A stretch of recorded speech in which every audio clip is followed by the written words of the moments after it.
Shalom dan puji Tuhan saudara atas kebaikan Tuhan pada setiap kita, sehingga pagi ini dengan izin Tuhan kita boleh bangun dengan sehat, pikiran cergas dan semangat yang berkobar-kobar untuk melayani Tuhan. Untuk memulai renungan kita, mari kita berdoa.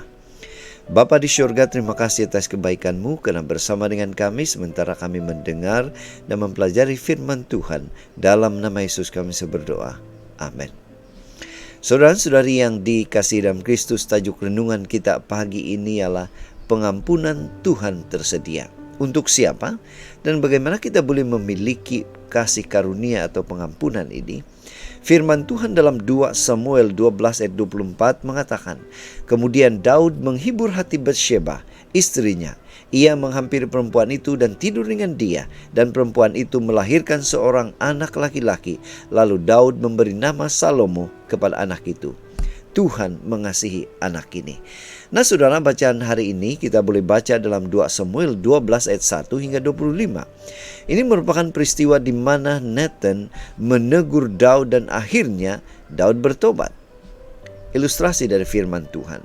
Batsyeba, wanita yang cantik rupa parasnya, tetapi kehadirannya pada suatu petang dekat istana telah membuat mata seorang raja tergoda. Daud, raja itu, memerintahkan seseorang untuk membawa wanita itu ke istana. Batsyeba tidak berkuasa menolaknya. Akhirnya perzinahan pun terjadi. Daud merasa risau pada saat mengetahui wanita itu hamil. Rencana jahat muncul di pikirannya. Uria, suami wanita itu harus dilenyapkan atau dibunuh, tetapi dengan sebuah konspirasi licik yang dia pikir boleh menghindarkannya dari dipersalahkan. Saudara, kejahatan Daud jelas adalah bau busuk di hadapan Tuhan. Tuhan mengutus Nabi Nathan dengan membawa sebuah penghakiman. Kejahatan Daud dan juga Batsyeba membawa sebuah akibat yang tidak dapat dihindari.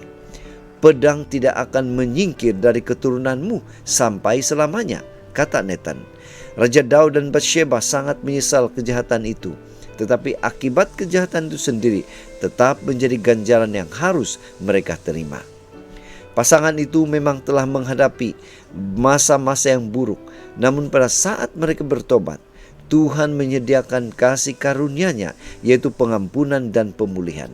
Batsyeba pada akhirnya dikenal bukan karena perbuatan dari masa lalunya yang buruk, tapi dia dikenal sebagai seorang suri rumah yang mengajar kebenaran Tuhan kepada Salomo. Saudara, bagaimana dengan kita? Pengalaman Batsyeba dan Daud membuktikan betapa kasih karunia Tuhan tetap tersedia kepada setiap orang berdosa yang dengan rendah hati mengakui dosanya di hadapan Tuhan. Seburuk apapun masa lalu kita, semerah apapun dosa kita, kasih karunia Tuhan menjadikan hidup kita seputih salju. Itu sebabnya saudara, pada pagi ini mari kita ingatkan diri kita bahwa semerah apapun kejahatan kita, Tuhan tetap menunjukkan kasih dan pengampunannya pada saat kita dengan rendah hati mengakui segala dosa itu di hadapan Tuhan. Inilah doa dan harapan kita saudara.